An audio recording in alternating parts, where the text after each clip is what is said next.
رات کا وقت تھا۔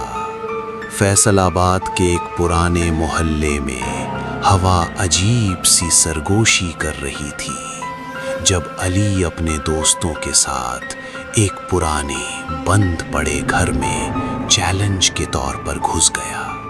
لوگ کہتے تھے کہ اس گھر میں رات کو کانچی چلنے کی آواز آتی ہے، جیسے کوئی اندھیرے میں دھیرے دھیرے سیزرز چلا رہا ہو۔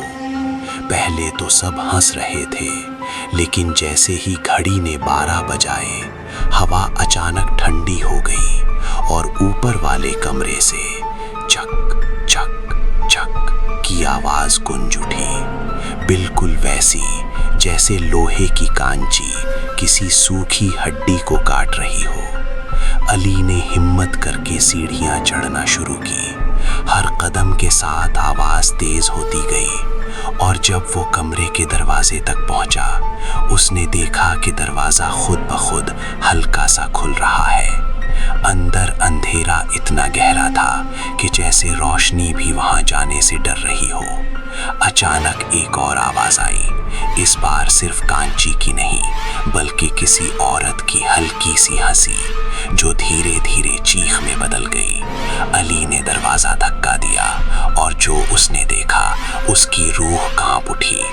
ایک بوڑھی عورت جس کے بال زمین تک لٹک رہے تھے، آنکھوں کی جگہ کالی خالی گفا جیسی گہرائیاں اور ہاتھ میں پرانی زنگی لگی کانچی، وہ ہوا میں کسی نہ دکھنے والی چیز کو کاٹ رہی تھی، جیسے کسی کی روح کے ٹکڑے کر رہی ہو۔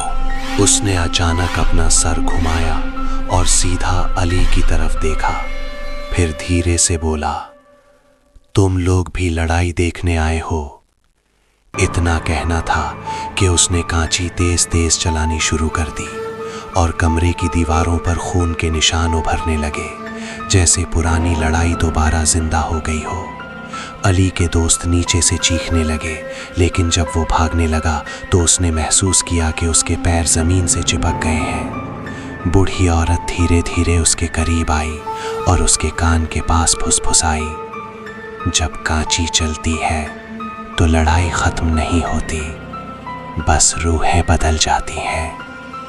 اگلے دن لوگوں نے اس گھر کے باہر صرف علی کے جوتے پائے، اندر پھر سے وہی چک چک چک کی آواز آتی رہی، اور کہتے ہیں کہ اب جب بھی کوئی اس گھر میں جاتا ہے، ایک اور سایہ اس بوڑھی عورت کے ساتھ نظر آتا ہے، ہاتھ میں کانچی لیے، کسی نئی لڑائی کا انتظار کرتا ہوا۔